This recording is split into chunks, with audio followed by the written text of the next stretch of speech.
Si vous avez déjà été dans un aéroport ou un aérodrome, vous avez sûrement déjà vu que les pistes et les points de stationnement des aéroports contenaient beaucoup de marquages au sol et d'indications qui étaient probablement utiles aux avions. Et bien aujourd'hui nous allons décrypter ce que vous avez vu.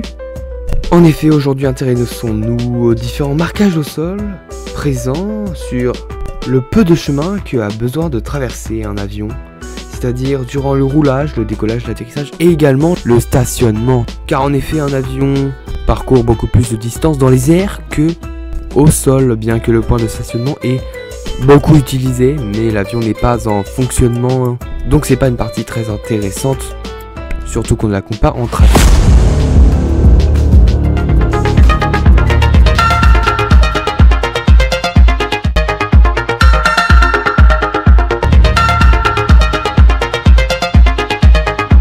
Et bien on est parti directement avec cette vidéo. Alors en effet, il est très important en tant que pilote de savoir capter les infos des différents marquages au sol présents sur les aéroports, à savoir sur la piste de décollage, mais également sur les zones de circulation appelées taxiways et également les points de stationnement. Et donc tout simplement là où on circule pour se stationner. Car en effet, de nombreux marquages au sol sont apposés sur les aéroports, fournissant certaines informations cruciales pour stationner, pour circuler, mais également pour décoller en toute sécurité. C'est ainsi que les vols se déroulent, enfin plutôt, c'est ainsi que l'envol des avions se déroule pour le mieux et que l'on évite ainsi de multiples accidents, car en effet, dès au sol, il y a un très grand risque d'accident. Même je dirais que durant tout le trajet que parcourt l'avion, les moments les plus dangereux où les accidents peuvent le plus se produire, c'est dans les moments où l'avion est sur l'aéroport. Soit il est en train d'atterrir, soit il est en train de décoller, ou soit il circule, et dans ce cas-là, si on n'a pas de marquage au sol, c'est assez compliqué, puisque les avions ne savent pas où s'arrêter. Donc s'il y en a un qui s'engage sur la piste et qu'il ne sait pas qu'il est actuellement en train de circuler sur la piste et qu'un autre avion est en train d'atterrir, et c'est la catastrophe et c'est l'accident.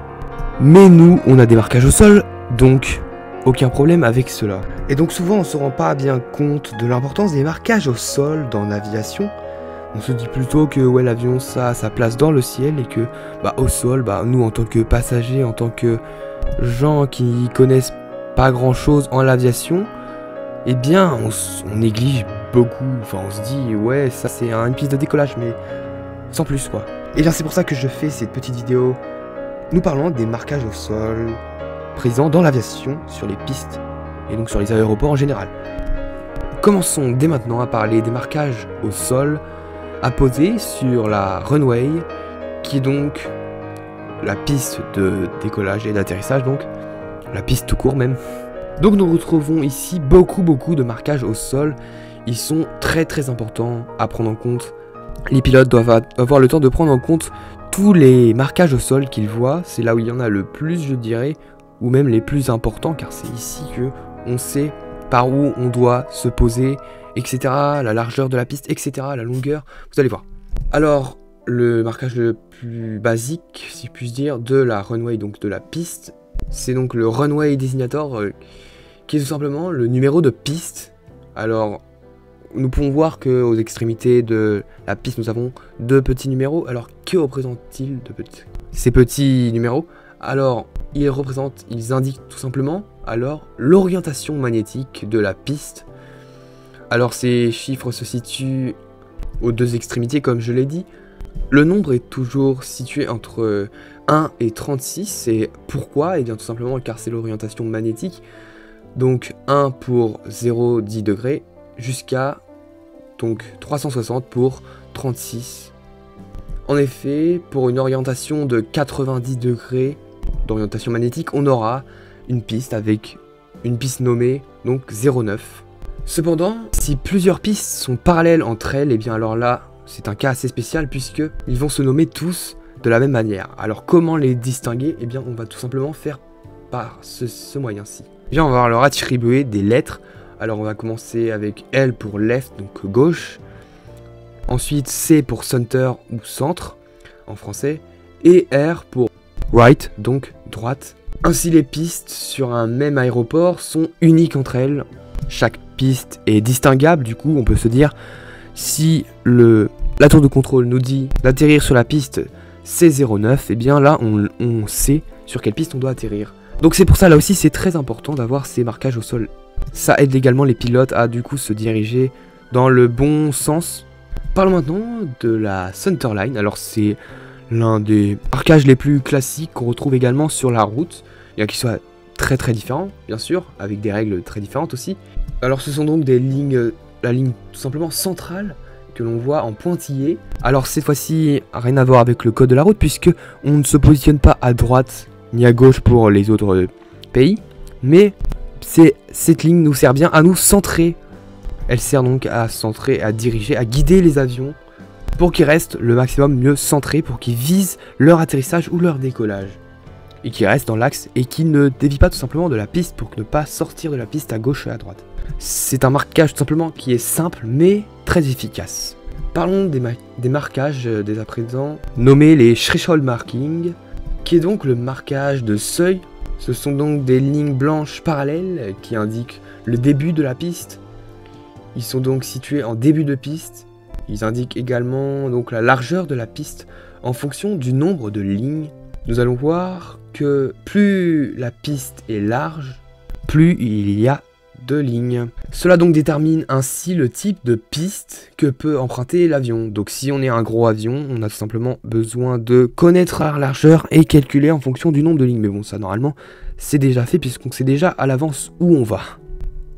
Ça sert à nous indiquer tout simplement la largeur de la piste, rien de plus. Et également le début de la piste également. Alors pour prendre un exemple, 4 bandes de threshold marking correspondent à une largeur de 18 mètres, tandis que 12 correspondent à une largeur cette fois-ci de 60 mètres. On continue comme ça, on a plusieurs autres valeurs, chaque piste a son nombre de bandes définies. Il existe également la threshold bar, cette fois-ci elle indique de par une seule ligne, une seule bande avant la threshold marking. Elle indique tout simplement le moment exact où la piste commence, vous le voyez direct à l'image, mais où l'atterrissage est tout simplement interdit, car c'est donc sur les aiming points, donc les points d'approche, que les avions doivent viser leur atterrissage, et pas avant, pas après. On verra après avec les autres marquages qu'ils peuvent se caler en cas de où ils loupent, ils peuvent se caler sur un autre marquage, on verra tout à l'heure. Ah donc les aiming points, qu'est-ce que c'est? Alors ce sont deux bandes rectangles blancs situées à 300 mètres, ou alors à 1000 pieds pour parler en aéronautique, du seuil de piste. Il est situé de part et d'autre des marquages centrales, donc de la ligne centrale. Et donc voilà, rien de plus à détailler, ni si ce n'est que les pilotes visent ici l'atterrissage, leur atterrissage, le moment. Ils visent avec leur roue ici, bien évidemment. Bien souvent également, ce n'est pas ici précisément qu'ils réussissent à atterrir. Et donc souvent ici, petite anecdote, on retrouve donc des marquages donc de train d'atterrissage souvent. Ce qui est assez logique puisque si c'est ici qu'ils visent, la plupart des pilotes réussissent à se poser à partir d'ici. Donc c'est pour ça qu'on retrouve également beaucoup de marques de train d'atterrissage. Parlons maintenant des touchdown zone markings. Donc qu'est-ce que c'est? C'est les fameux marquages que je vous ai parlé tout à l'heure. Donc ces marquages sont une succession de bandes blanches, un peu comme ce qu'on a vu avant, donc les aiming points. Sauf que cette fois-ci, il y en a plusieurs sur la piste. Ils sont tous espacés de 150 mètres sur environ 900 mètres. Donc il y en a un avant le aiming point, situé donc à 150 mètres du début de la piste, comme on l'a dit tout à l'heure. Et donc le deuxième qui est situé à 300 mètres, donc c'est le aiming point lui-même. Et donc après, il y en a plusieurs situés donc sur 900 mètres. Donc ils indiquent et enseignent qu'en cas où l'avion ne s'est pas posé, il y a une petite marge où ils peuvent viser également, où ils peuvent atterrir. Ça indique tout simplement la distance de la piste où ils sont positionnés par rapport à la piste. S'ils sont déjà atterris, ça indique tout simplement où ils sont positionnés par rapport au début de la piste. Alors il y a des repérages en fonction de plusieurs bandes, il y a de la double bande, la triple bande, etc. Mais je ne vais pas détailler là-dessus. Passons dès maintenant aux runway shoulder markings, qui sont donc les marquages d'épaule de piste. Alors, cette fois-ci, ils sont donc moins fréquents sur les pistes. Ils sont donc cette fois-ci de couleur jaune. Ce sont donc tout simplement des traits obliques à 45 degrés par rapport à la piste. Donc vous voyez à l'image, je vous le mets. C'est facilement repérable, hein. Ils sont espacés de 30 mètres. Et donc ils sont indiqués en jaune, c'est leur particularité, pour bien qu'ils soient différenciés donc de la piste en tant que telle, puisque ici on parle plutôt de l'épaule de piste. Et donc ça indique tout simplement que les avions n'ont pas le droit d'être, pour multiples raisons, sur cette zone. Comme j'ai dit, la raison peut être diverse. Comme par exemple, il pourrait y avoir un obstacle. Mais également, ces marquages peuvent être apposés sur des, tout simplement, sols fragiles par rapport à la piste. Il pourrait également y avoir des bordures, etc. Cela aide donc les pilotes à ne pas confondre les zones, dont par exemple cette zone avec la piste. D'où la différence de couleur également. Et on verra également la différence entre la couleur donc des marquages de piste et des marquages de taxiway. Parlons maintenant d'une petite zone qui est également faite en jaune. C'est la zone avant la piste. Alors c'est très particulier. C'est donc le chevron jaune. Donc il interdit tout simplement l'atterrissage et également ça sert également donc de zone de sécurité tout simplement en cas de dépassement de piste. Donc il est également interdit de rouler sur cette zone car ça peut être également comme l'épaule de piste une zone très fragile. Rien d'autre à dire sur cette zone, si ce n'est qu'elle est vraiment à part de la piste, hein, faut pas la considérer comme étant sur la piste. D'où le fait qu'elle est aussi en jaune comme l'épaule de piste, ça le différencie vraiment. En gros, quand on est sur la piste, on doit rien voir de marquage de jaune, ou alors ne pas rouler dessus, ne pas décoller dessus. Tout simplement, c'est très important de savoir ça. Car pas que je sache, il n'y a pas de marquage au sol sur les pistes de décollage et d'atterrissage qui sont jaunes, à part ceux que je viens de décrire, et donc qui sont interdits de tout simplement d'être positionnés dessus. Passons à l'une des 3 autres catégories de marquage des pistes. Et oui, on n'est que à la 2e catégorie de marquage au sol. Donc parlons, comme vous le savez, des marquages taxiway, donc les taxiway markings. Donc ce sont tout simplement les voies de circulation, les voies où les avions sont en roulage, en phase de roulage, où ils viennent se positionner à leur point d'attente avant d'entrer sur la piste et d'effectuer leur décollage, ou alors quand ils viennent tout simplement, quand ils ressortent de la piste pour aller stationner. Ça marche dans tous les sens. Donc on retrouve toujours en jaune, ici ce sera tous les marquages en jaune sur les taxiways. On retrouve donc en premier la ligne centrale, donc similaire à cette fois-ci la ligne sur la piste, donc la ligne centrale sur la piste, sauf que cette fois elle est en jaune. Comme d'habitude, elle sert à guider au mieux les avions, car sur les zones de taxiway, on peut avoir donc des virages.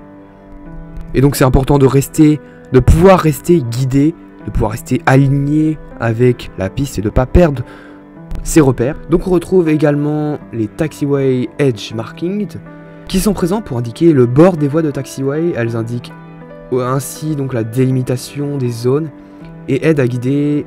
Donc en gros ça délimite vraiment la différence de zone. Ça permet de différencier une piste d'une zone de circulation pour le roulage. On retrouve également donc le hold short markings qui est cette fois donc tout simplement tout ce qui va être des marquages d'arrêt avant piste bien sûr, qui indique où les avions doivent s'arrêter. Il permet de marquer l'arrêt des avions et d'éviter que les avions s'avancent trop. Comme je vous ai dit tout à l'heure, un avion qui s'engage sur la piste sans savoir qu'il s'engage sur la piste, c'est très dangereux. Parlons dès à présent de ce qui est présent sur donc les parkings. Donc, oui, comme vous avez pu le voir, les marquages sur les taxiways sont beaucoup moins nombreux, mais on va le voir que sur les parkings, il y en a encore moins. Donc on va retrouver tout simplement sur les parkings les points de stationnement des avions. Alors on retrouve donc des lignes de guidage pour cela, toujours présents pour guider les avions au mieux, et tout simplement à leur point de stationnement pour qu'ils s'alignent dans leur point de stationnement tout simplement. On retrouve également des safety lines, donc des lignes de sécurité qui délimitent les zones qui sont tout simplement sûres pour que les personnels et les véhicules puissent s'engager, ce qui ajoute une petite touche de sécurité. Ainsi, il y a également des stop lines, donc cette fois c'est tout simplement des positions d'arrêt. Ce sont juste des lignes montrant tout simplement un emplacement délimité pour les avions, souvent avec des repères spécifiques comme le nom de l'avion qui est également apposé donc sur la place de parking, si on peut dire ça comme ça. Donc on retrouve certaines fois donc le nom de l'avion qui peut stationner. On le retrouve sur le marquage au sol, bien sûr, le type de l'avion. Ces marquages peuvent aussi être couplés avec des systèmes lumineux, comme beaucoup de marquages. Mais je n'ai pas précisé à chaque fois, donc par exemple sur les pistes également on retrouve donc les délimitations des pistes souvent, ce qui permet d'être plus efficace tout simplement la nuit, car la nuit il n'y a plus aucune lumière, donc on peut que compter du coup sur les éclairages lumineux. En l'occurrence ici avec la délimitation de certains marquages, ce qui est vraiment très pratique. Et je vous l'avoue, ça doit pas être simple d'atterrir de nuit, car moi qui ai pris l'avion, j'ai vu donc des aéroports de nuit et franchement, c'est très difficile de s'y repérer, en tout cas pour moi qui n'ai pas beaucoup d'expérience. Dans le domaine du pilotage, je voyais des lumières vertes qui délimitaient la piste et des lumières rouges, je savais pas comment me repérer en fait. Suivant les marquages, en fait, je voyais que le marquage de délimitation de piste, mais je voyais rien d'autre. Alors après, je ne m'y connais pas du tout en marquage donc lumineux cette fois-ci. Donc je pourrais pas vous détailler sur les marquages ou les systèmes lumineux présents sur donc les aéroports. Voilà, maintenant vous connaissez, je l'espère, à peu près tout des marquages et des indications sur les aéroports. Bien sûr, il y a encore une grande partie que vous n'allez pas connaître juste en regardant cette vidéo. Carrément toute la partie avec les panneaux d'aéroport, si on peut dire ça comme ça. Il y a également donc tout ce qui va être manche à air et girouette, qui est également qui sont des informations tout simplement très utiles. J'ai également passé certains marquages au sol.